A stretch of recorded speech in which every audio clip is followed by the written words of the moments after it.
आप में से किसी ने फिर से इस नाजायज, नालायक, नाअहल तरीन हुकूमत के लिए रियासत मदीना का लफ्ज इस्तेमाल किया।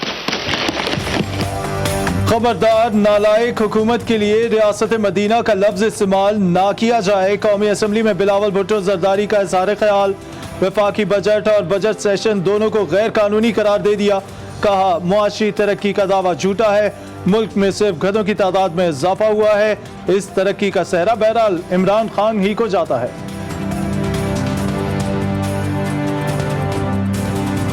अगर सीएम सिंध एहतजाज नहीं करेगा तो कौन एहतजाज करेगा? डोनाल्ड ट्रंप एहतजाज करेगा? जनाब स्पीकर, आपसे एक माजरत के साथ बात करूं क्योंकि एक हमने बनाया है एक तरीका, तो आप अगर बजट पे अपना पॉइंट्स रखें तो मेहरबानी होगी। कौमी असम्बली में असद कैसर और बिलावल में नोक झोंक। स्पीकर ने कहा, इधर उधर के बजाय सिर्फ बजट पर बात करें। मेरी तकरीर जैसी भी हो आपको सुननी पड़ेगी। चेयरमैन पीपल्स पार्टी का जवाब, जुमले हज़फ कराने के हुक्म पर बिलावल बरहम। कहा, तकरीर में तब्दीली की कीमत अदा करना पड़ेगी। आपके खामोश किरदार ने कुर्सी के एहतराम को ठेस पहुँचाई। ऐवान में हुल्लड़बाजी पर आपके बच्चों ने सवाल किया तो क्या होगा?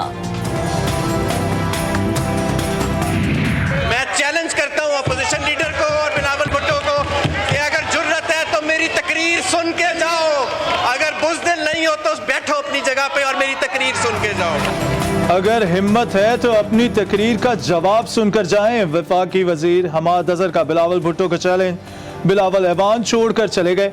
शहबाज शरीफ भी ऐवान से रवाना। हमाद अजहर ने कहा, जिन्होंने जिंदगी में कभी काम नहीं किया उन्होंने हमें बताया मुईशत कैसे चलती है, करप्शन से तबाही कैसे फैलती है। देखना है तो सिंध को देखा जाए।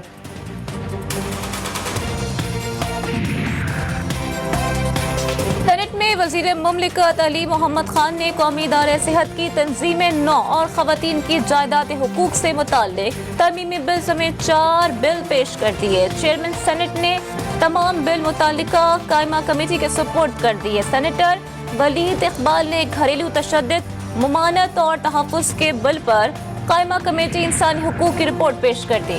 बैरून मुल्क मुकीम पाकिस्तानी मुल्क में पैसा भेजते हैं, उनको वोट का हक देना चाहिए। हुकूमत इलेक्ट्रॉनिक वोटिंग मशीन के इस्तेमाल पर संजीदा है।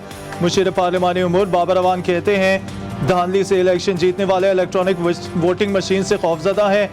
हिज़्ब इख्तिलाफ से NRO के सिवा हर मौजू पर बात हो सकती है।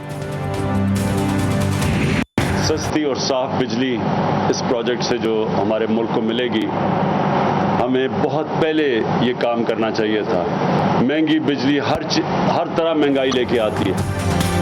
वज़ीर आज़म इमरान खान का दासू डैम का दौरा, तामीराती काम का जायजा लिया। कहा, दासू डैम पाकिस्तान के लिए बहुत फायदेमंद है। मंसूबे से सबसे ज्यादा फायदा सनतों को होगा। दासू डैम जैसा काम बहुत पहले करना चाहिए था। सनती तरक्की उस वक्त होगी जब बिजली सस्ती होगी। हिज़्ब इख्तिलाफ कमजोर हो चुकी, दम नहीं रहा। वफाकी वजीर दाखिला शेख रशीद कहते हैं, अपोजिशन तो दिसंबर में हुकूमत खत्म करने का ऐलान कर चुकी थी। वजीर आज़म इमरान खान की हुकूमत 5 साल पूरे करेगी।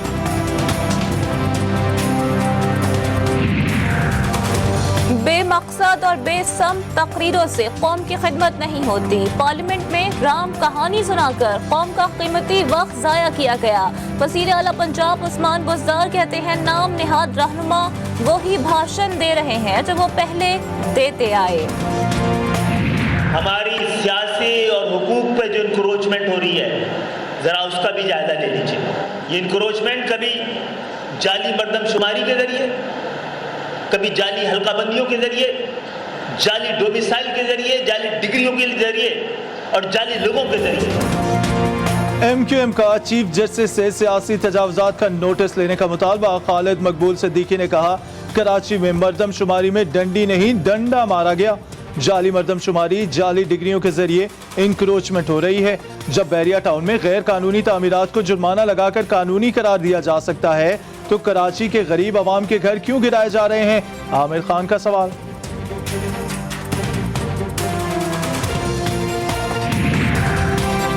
खैबर पख्तूनख्वा असेंबली में नए माली साल का बजट आज पेश होगा। बजट का हजम 1 खरब रुपए से ज्यादा होगा। सूबे में तरक्याती प्रोग्रामों पर 2 खरब 5 अरब रुपए खर्च किए जाने की तजवीज। तनख्वाहों में 25% तक इजाफे का इम्कान। काबीना ने फाइनेंस बिल की मंजूरी दे दी।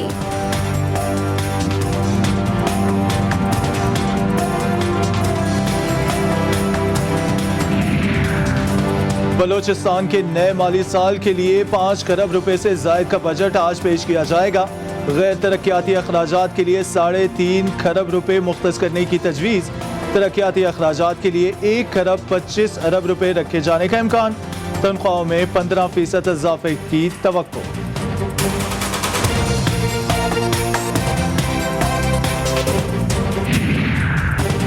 बलोचिस्तान असेंबली के बाहर हिज़्ब इख्तिलाफ का धरना। असेंबली की तरफ जाने वाले तमाम रास्तों पर पुलिस की भारी नफरी तैनात। पुलिस ने हिज़्ब इख्तिलाफ के अहमद नवाज को ऐवान में जाने से रोक दिया। धक्के देकर अहाते से बाहर निकाला। अहमद नवाज कहते हैं नमाज के लिए वुजू करना चाहते थे मगर असेंबली में नहीं जाने दिया गया। मैं सुबह आया तो मुझे 2 हाई रैंक के ऑफिसर्स दोनों बाजू से पकड़ के दोनों मेरे गले में हाथ डाल के मुझे रोका कि आप अंदर नहीं जाएंगे, हमें आर्डर नहीं है। तो ये है आज जाम साहब की हुकूमत। पाकिस्तान ने स्टील मिल के मुलाजमीन की अगले ग्रेड में तरक्की से मुतालिक दरख्वास्तें सुप्रीम कोर्ट ने मुस्तरद कर दी।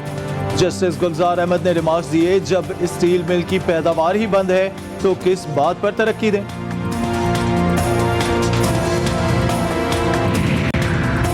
कराची के PECHS ब्लॉक 6 में ग्रीन बेल्ट पर तामीरात खत्म की जाए। सुप्रीम कोर्ट ने ग्रीन बेल्ट पर तजावुजात केस में तहरीरी हुक्मनामा जारी कर दिया। अदालत का 2 माह के अंदर तमाम तजावुजात खत्म करने का हुक्म। कराची पुलिस मुनशियात फरोशों से सौदेबाजी में मुलव्वस निकली। मुनशियात फरोश को फुल फ्राई ना करने के 30 लाख रुपए लिए गए। SHO new Karachi industrial area Younis Khattak समेत 5 एहलकारों को गिरफ्तार कर लिया गया।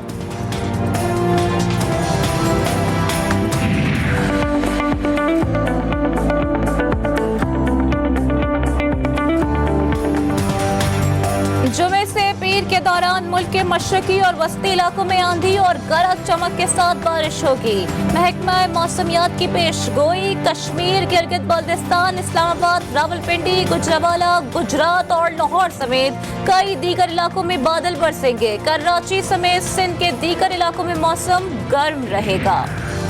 नेपाल में सैलाब से 7 अफराद हलाक और 50 से ज्यादा लापता हो गए। मट्टी के तोदे गिरने से दर्जनों मकानात मलबे का ढेर बन गए। इमदादी कार्रवाइयां जारी।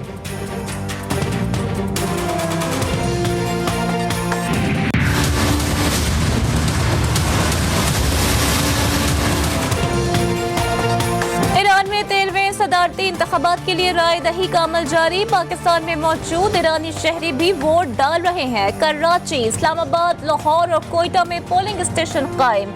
ईरानी सफीर मोहम्मद अली हुसैनी ने भी हक के राय दही का इस्तेमाल किया।